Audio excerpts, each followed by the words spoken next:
Patris et Filii et Spiritus Sancti.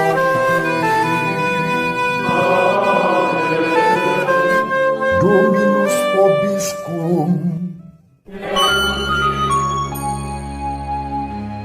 Sahabat peradaban kasih ekologis yang terkasih, selamat berjumpa dalam Renungan Harian bersama saya, Romo Alois Budi Purnomo PR, melalui channel ini.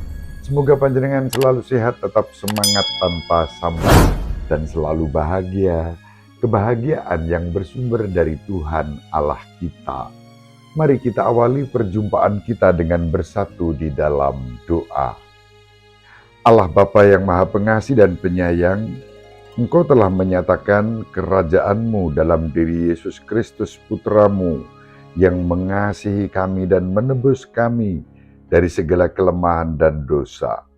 Semoga kami menjadikannya sebagai yang utama di dalam kehidupan kami, dan kami memilihnya sebagai yang terbaik, harta karun dan mutiara berharga untuk kami semua, kini dan sepanjang segala masa. Amin. Sahabat peradaban kasih ekologis yang terkasih, mari kita baca Injil Matius bab 13 ayat 44 sampai 52. Sekali peristiwa Yesus mengajar orang banyak. Hal kerajaan surga itu seumpama harta yang terpendam di ladang, yang ditemukan orang, lalu dipendamnya lagi. Karena sukacitanya, pergilah ia menjual seluruh miliknya, lalu membeli ladang itu. Demikian pula hal kerajaan surga itu seumpama seorang pedagang yang mencari mutiara yang indah. Setelah ditemukannya mutiara yang sangat berharga, ia pun pergi menjual seluruh miliknya, lalu membeli mutiara itu. Demikian pula hal kerajaan surga itu seumpama pukat yang dilabuhkan di laut, lalu mengumpulkan berbagai jenis ikan. Setelah penuh, pukat itu ditarik orang ke pantai, lalu mereka duduk dan dipilihlah ikan-ikan itu. Yang baik dikumpulkan ke dalam pasu, yang buruk dibuang. Demikianlah juga pada akhir zaman, malaikat-malaikat akan datang memisahkan orang jahat dari orang benar. Yang jahat lalu dicampakkan ke dalam dapur api. Di sana akan terdapat ratapan dan kertak gigi. Mengertikah kamu semuanya itu? Mereka menjawab, ya, kami mengerti.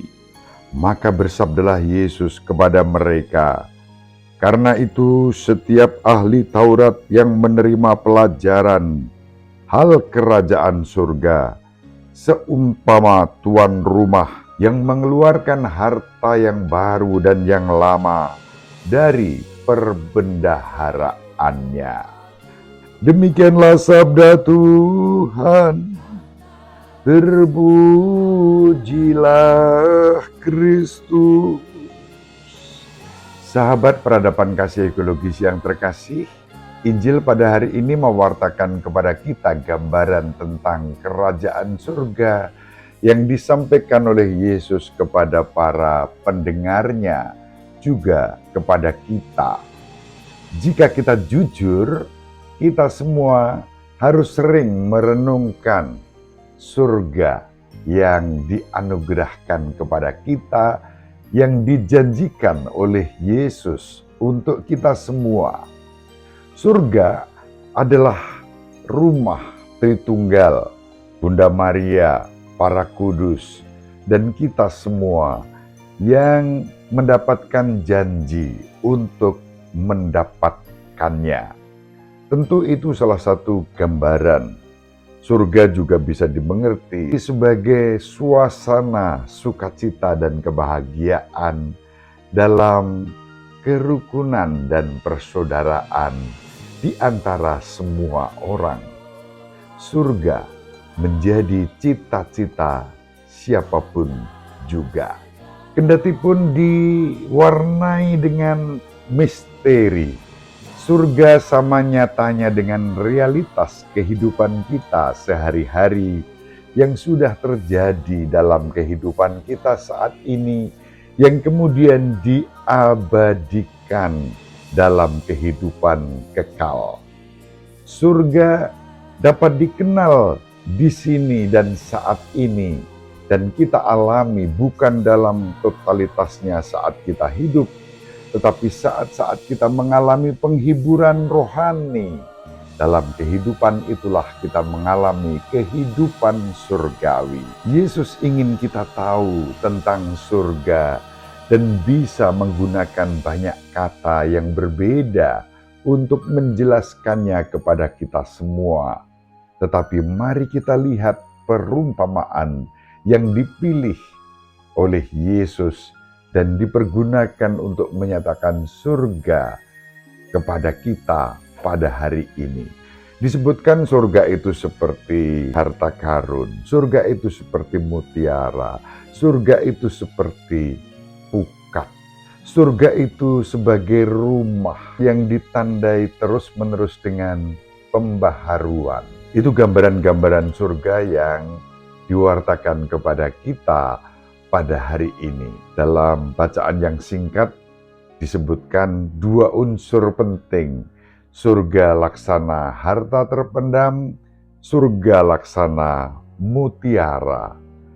Pada dasarnya mau digambarkan kepada kita betapa surga merupakan suatu keindahan secara rohani. Dan siapapun yang sudah mengetahui rahasia kerajaan surga yang seperti itu, lalu mempertaruhkan segalanya demi memperoleh surga itu, menjual seluruh miliknya demi mendapatkan surga itu. Santa Teresia dari Avila menjelaskan, kehidupan surgawi itu laksana nikmat ilahi yang membuat kita diteguhkan secara internal, kita dibombong, kita dihibur, dan kemudian jiwa kita tak pernah memahami apa yang kita alami itu. Surga ditandai dengan satu keharuman yang wangi, wewangian yang manis. Itu gambaran yang disampaikan oleh Santa Teresia Avila dalam buku yang ditulis di Interior Castle pada bab yang kedua. Gambaran-gambaran itu disampaikan oleh Santa Teresia Avila tentang surga. Sahabat peradaban kasih ekologis yang terkasih, untuk mengalami kehidupan surgawi yang seperti itu dibutuhkan suatu proses dan perjuangan. Menjual harta milik dan kemudian membeli tempat surga itu berada, suatu gambaran simbolik tentang proses dan perjuangan untuk memperoleh kehidupan surgawi. Itu berarti kita dipanggil untuk terus-menerus melakukan yang baik di dalam kehidupan ini, yang indah, yang harum, yang manis, yang bermanfaat di dalam kehidupan kita. Kalau dihubungkan dengan surga sebagai pukat yang mempersatukan, yang mempererat relasi, yang menentukan pilihan baik dan buruk. Lalu surga berarti kehidupan yang erat dalam persaudaraan yang baik untuk mewujudkan kebaikan bersama. Ibu Maria selalu mendoakan kita, Bapak Yosef merestui kita dengan kehendingannya. Semoga panjenengan semua sahabat peradaban kasih ekologis yang terkasih, bersama seluruh anggota keluarga dimanapun berada, dibimbing, dilindungi, dan diberkati oleh Allah yang Maha Kuasa, Bapa dan Putra dan Roh Kudus. Amin.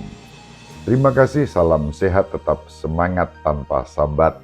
Selalu bahagia kebahagiaan yang bersumber dari Tuhan Allah kita. Salve, shalom, salam sejahtera, berkah dalam.